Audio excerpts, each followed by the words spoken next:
Hello, everyone. I am Tanya, the host of the Comeback Seat, and we have Monica Quimby in the seat today. Hello, Monica. Hi, how's it going? Good. Can you tell the listeners where you are at in the U.S. right now?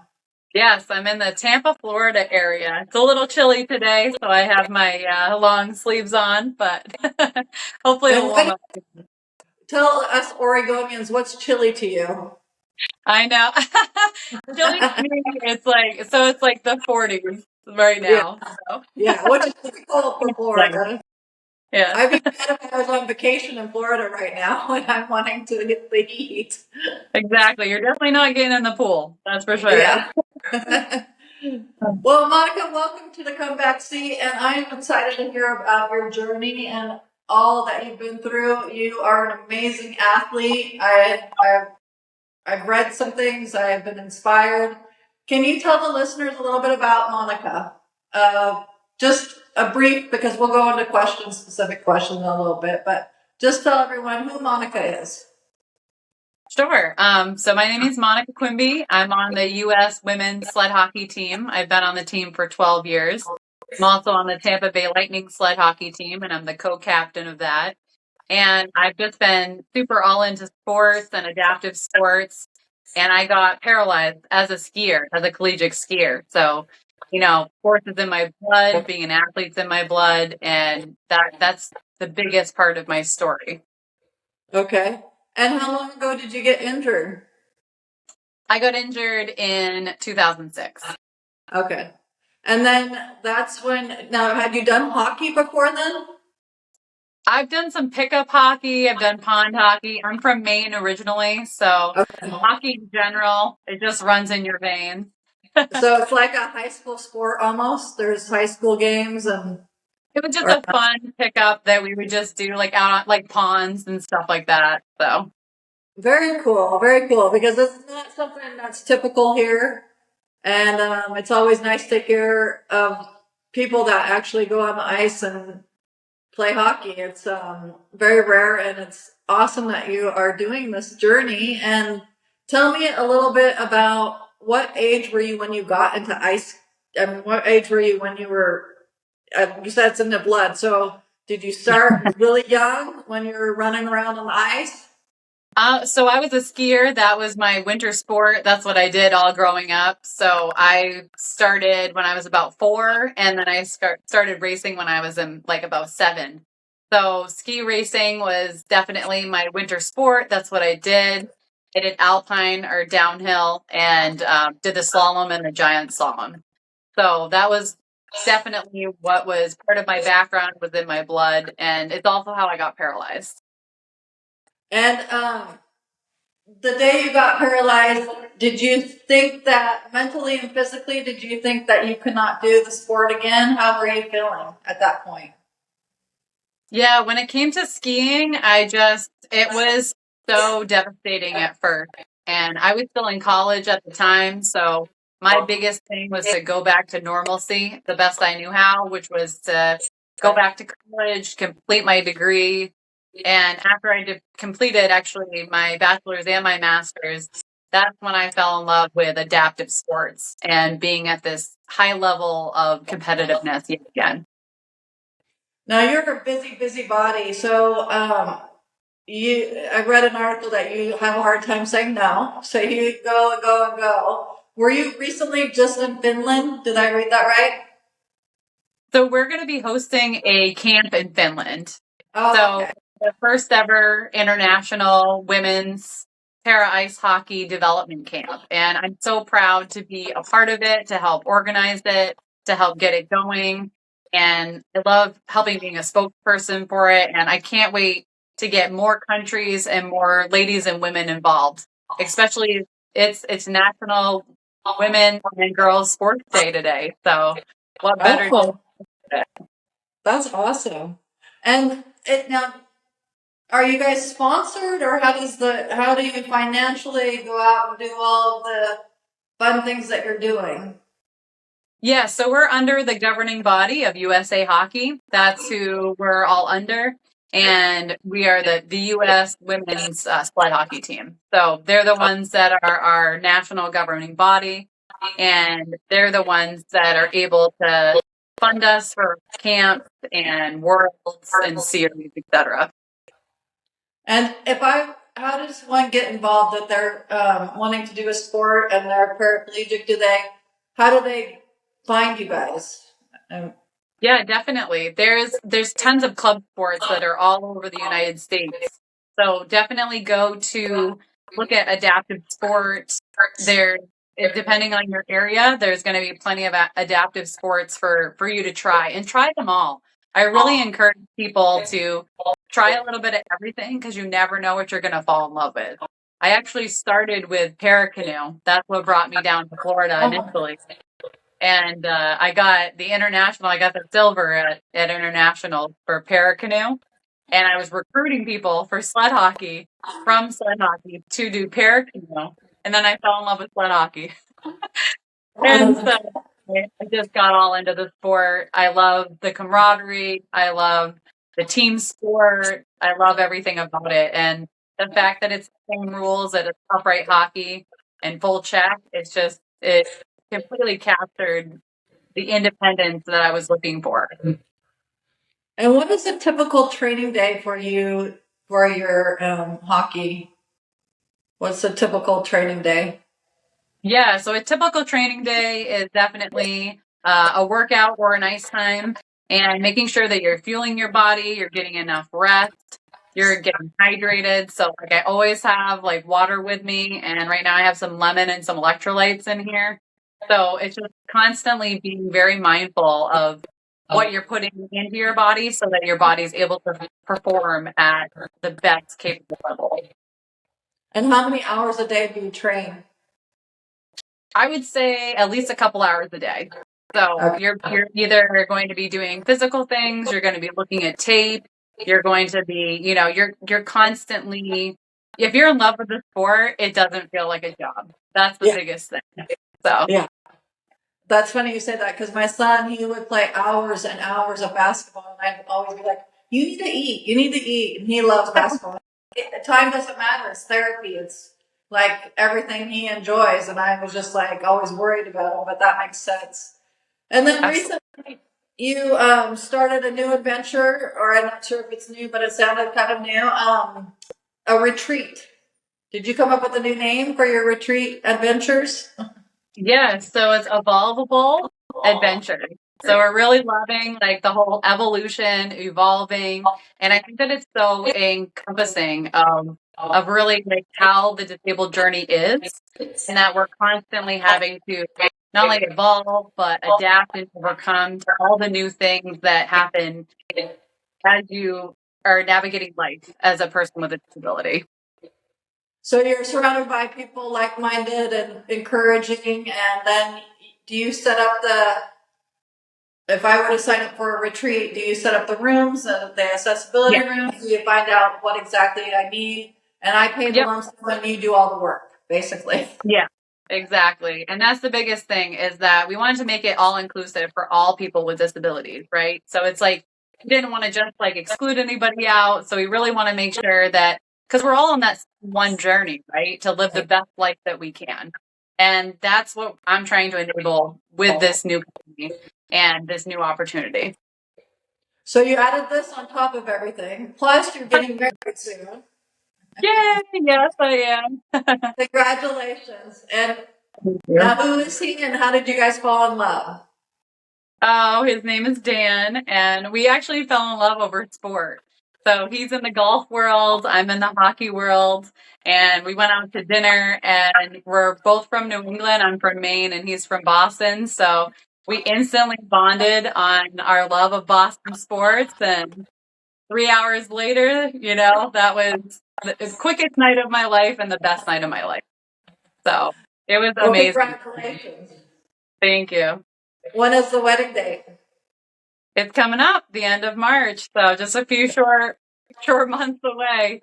And I love that our journey and our love story.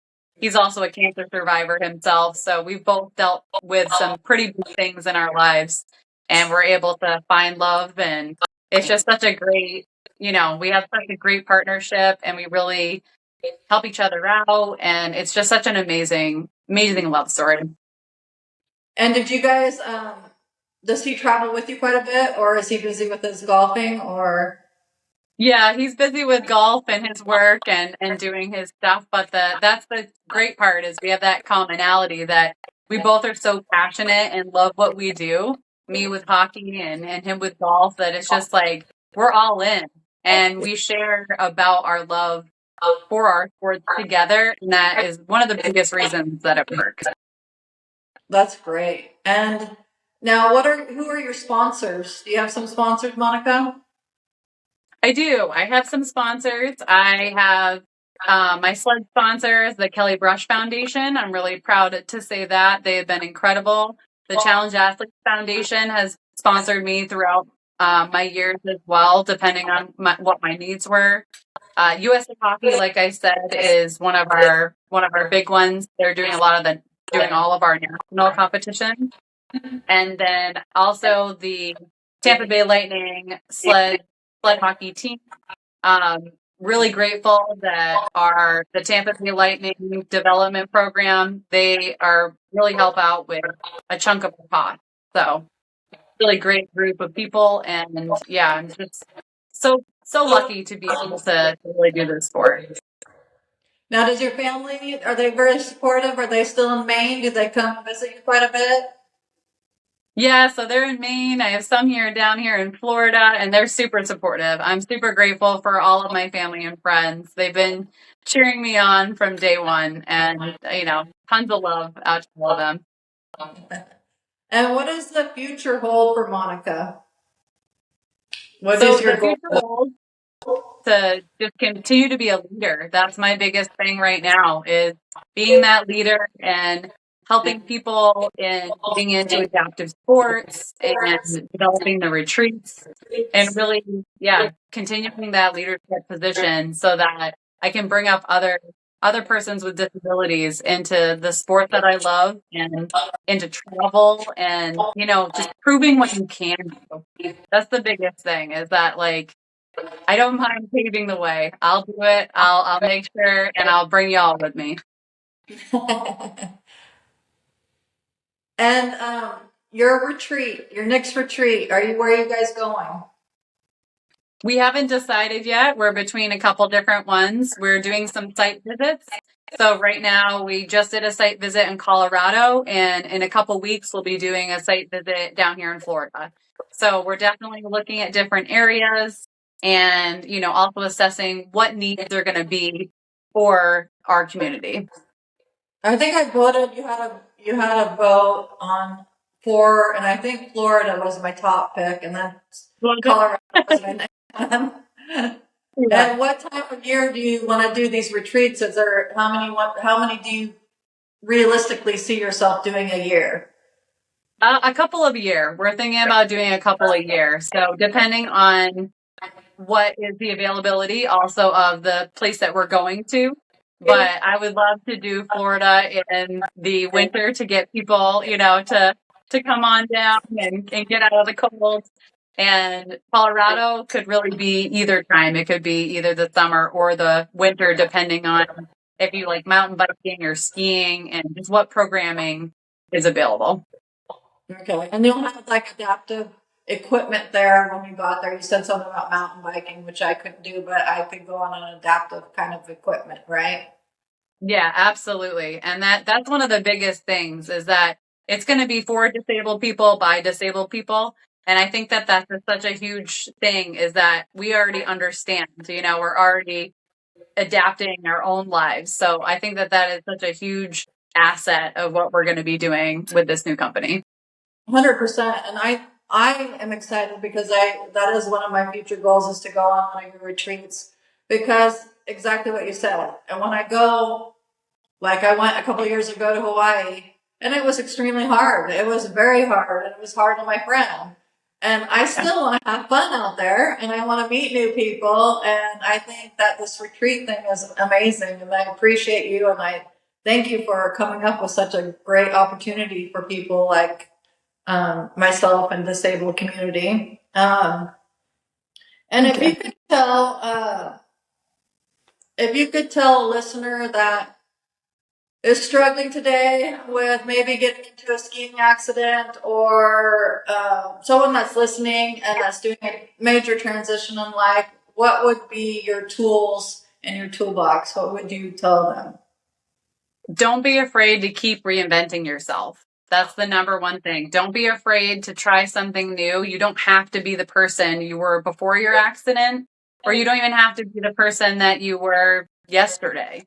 That's the biggest thing, is that you can always create a new version of yourself and just be the best you and live the best life that you can. And that's the big thing. And try new things. Like I said, try new sports, try new opportunities, involved in your community. All those kind of things is really what will bring you out of your shell and get you connected to people that understand. And I will put links with your new retreat. I didn't know you guys came up with a new name. I apologize, but I will put up new links to that. I was following it with Wheels Together, but now it's say it again, inclusive, Evolvable adventure. evolvable adventures. I love it. Yeah. Anything else you would like to share? No, I just thank you so much for taking the time. I really appreciate it. And yeah, I can't wait to, I love this podcast. I'm following along and I can't wait to hear your journey as well. Oh, thank you, Monica. Real quick, I forgot. Can you tell us about this picture? I love Able to Achieve, but do you see the picture that I have of you? I'll put it on your podcast too, on the Spotify. Yeah. Yeah, so this is me. Actually, this was at our Women's World Challenge when we were winning a gold medal. And this was right after. And yeah, I love my teammates. I love my team. And yeah, huge shout out to the U.S. Women's Sled Hockey. And going back to your ice thing, so there's a single blade right here, because this is new to me. So you're going out there on a single blade rather than two blades, right? So it's two blades, but they're less than an inch apart. So they're super close, but there is two of them. So it's all coarse. And then it's total core strength. Yeah. Core strength. You got active steel, and you have to balance. Plus, you have your hockey sticks. And what are the rules like? Are they different, or are they almost the same except you're on a lower level? Yeah, so, and just to explain the hockey sticks too. So the hockey sticks have ice picks on the bottom. That's how you're able to drive yourself into the ice and propel yourself. And you have to also be ambidextrous, right? So you have to be able to hit the puck with either your left or your right hand, depending on where it's coming. So what you do is you slide your hand down to the base, and then that's where you're going to end up hitting the puck. So it's a lot all at once. You're skating, you're also having to use both hands, and you're also propelling yourself and also catching the puck. So it's a lot. Now, is it just as brutal as the regular hockey that you see? Oh, yeah. It's full contact. That's the best part. The best part is it's like a full contact sport. So there's definitely lots of hits, little time in the penalty box. It's a really fun game. It's the same exact rules as stand-up hockey. The only one that's different is if the nose of your sled hits somebody else's, then that's just an extra penalty. So that's the only thing that's different about it, but everything else is the same. And have you ever gotten hit in the face? Oh, well, you've got your helmet and your mask on, so I'm good. But I've definitely gotten some bruises for sure. Yeah, I always see, like on the movies, you see them getting slammed up against the window, and there's, some blood. Oh yeah, for sure. Yeah. Well, I think you're amazing, Monica, and like I've told you in a while, I've been so excited to have you on, and I look forward to still continuing watching your journey, and I know I'll meet you someday at your retreats, and if it's in Florida, sign me up, because I definitely would go, and I can't wait to meet you in person. Awesome. Thank you so so great much for being here. Thank you. Disclaimer: the information shared on this podcast is for educational and inspirational purposes only. It is not medical, psychological, or professional advice. Always consult with a qualified professional before making changes to your health, mindset, or lifestyle. You are responsible for your own decisions, actions, and results. Take what resonates, leave what doesn't, and always do what's best for you.